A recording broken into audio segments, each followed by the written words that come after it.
What does it take? The fine line between poverty and a dignified life.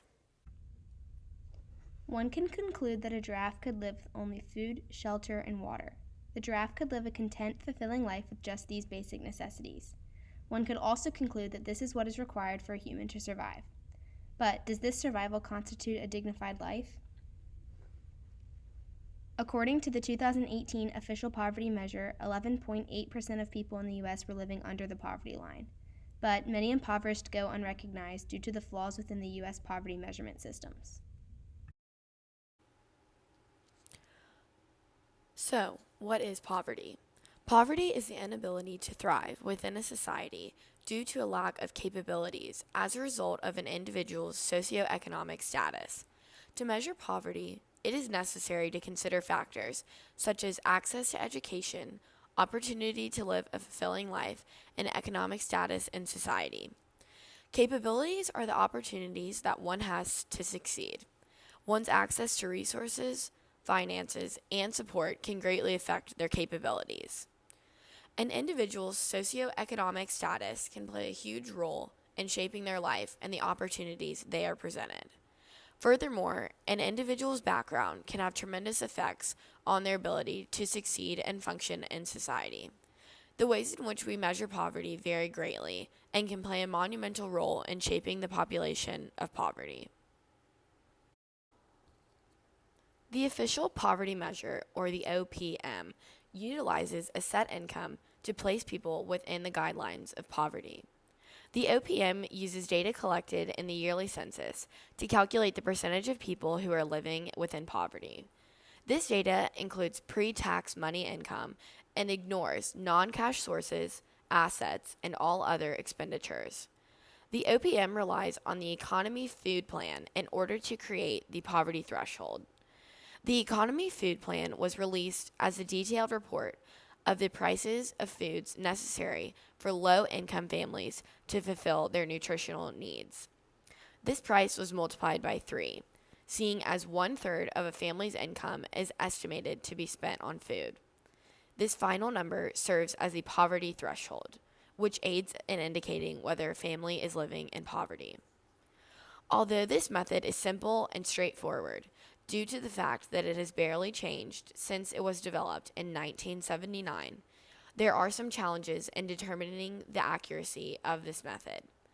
The OPM can provide collected data from previous decades in order to supply information for comparisons and research on poverty. On the other hand, the OPM fails to consider geographical features, which can become detrimental for families living in expensive areas. Geographical factors can play a role in determining prices for rent and groceries, minimum wage and work-related transportation, and educational costs. Without consideration of these factors, the measure of poverty can be greatly skewed. Another challenge of the OPM is the failure to consider the income of others. The OPM, which is a non-relative measurement tool, does not consider wealth distribution in a given area or wealth inequality. This can be extremely concerning for impoverished families living within a mass of wealth. Although they may not fall below the poverty threshold, they are living in poverty on many other scales. The Supplemental Poverty Measure, or the SPM, is a quasi-relative form of measurement that utilizes the median number of expenditures on food, shelter, clothing, and utilities within a household. Additionally, the SPM considers geographical factors such as fluctuation of rent and groceries depending on location. The SPM also counts for non-discretionary costs such as medical out-of-pocket expenses, work-related transportation, child care expenses, and taxes. Furthermore, the SPM is sensitive to in-kind benefits such as housing assistance, tax credit, SNAP, and TANF. This information gathered on the Census Bureau can assist the government in gauging the overall effectiveness of these programs within the United States. While the SPM is far more updated, the OPM can be used to compare and contrast the effectiveness of implementing government assistance programs. Another disadvantage of the SPM can be found within the failure to consider educational costs. Education in certain areas of the United States may require additional funding that the SPM does not consider when evaluating poverty within an individual or family unit.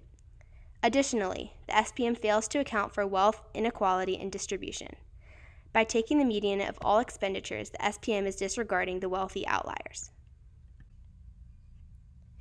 The Human Development Index, or HDI, is a system of measuring the poverty within a country. The HDI is an index that evaluates three elements: life expectancy, education, and gross national income. The HDI considers these factors in order to reach beyond the significance of income and rather to gauge the opportunities within a country that allow for the functioning within a society. In order to evaluate the extent of one's role within society, the HDI considers years of education to properly understand the extent of knowledge that an individual within the country has gained. Additionally, the HDI takes life expectancy into account. Life expectancy provides the HDI with information regarding overall physical health, mental well-being, and welfare of a country. This unique and complex measurement values certain aspects of life that ensure the future of a country's people. Although many aspects of the HDI seem to encapsulate the evaluation of a country's poverty, the HDI faces challenges when measuring these aspects. To measure education, the HDI gathers information regarding the average years of schooling within a country. This information is then transformed to represent the education within the country. This method of gathering information is not always reliable and can leave room for discrepancy among statistics. The capabilities approach is a method of measuring poverty based on the number of morally significant capabilities an individual possesses. Capabilities, which represent everything a person can do, allow for personal freedoms to multiply. Martha Nussbaum, who pioneered the capabilities approach, created a tool of measurement that aims to evaluate the dignity of a human life. This unique approach includes an assessment of basic capabilities, including bodily health, emotions, and control over one's environment. With this approach, Nussbaum argues that the quality of life becomes questionable when one's capabilities are threatened. The capabilities approach offers an alternative evaluation of poverty that considers qualitative aspects of one's life that may not be considered in other measurements. While the OPM offers a firm line to measure poverty, the capabilities approach considers poverty in a relative sense while evaluating the income of others in the community. On the other hand, the capabilities approach can become limited by the subjectiveness and uncertainty in measuring certain capabilities such as play and emotion. Although other approaches to gauging poverty have concrete, quantitative numbers and percentiles to reinforce their method, it can become difficult to gauge the dignity of a human life. After investigating the positive and negative aspects of different approaches to measuring poverty, we formulated our own approach to measuring poverty. Combining certain aspects of the supplemental poverty measure, such as evaluating an individual's medical expenses and geographical factors, with the capabilities approach, which included assessing the dignity of one's life, we've created our own unique approach. We believe that poverty reaches far beyond an individual's simple possessions and income, and the measure of poverty should include one's capabilities and aspects such as opportunities to succeed, overall well-being, access to resources, and human dignity. Our measure of poverty will consider the income of others in order to create a relative, realistic assessment of poverty throughout the world. Creating a system for measuring poverty that analyzes the income and well-being of others in society will aid us in investigating the effects of poverty on one's ability to properly and actively function within society. If this system is properly implemented, people who have the capability to achieve can succeed. Regardless of different levels of income, access to resources, and support, everyone should have equal opportunity to advance themselves. This strong, inclusive approach will ensure that those who are impoverished can live a meaningful, dignified life. Every poverty measure is different, whether it be income, medical expenses, life expectancy, or control over one's environment. Each of these are factors in the stability and dignity of a human life. Poverty requires an updated measurement tool that accurately captures a sense of an individual's ability to thrive within a society, access necessary resources, and feel secure and safe within the world. Overall, it is clear that we have made progress towards understanding the multifaceted plague that has taken over the world, but we are far from conquering the beast we know as poverty.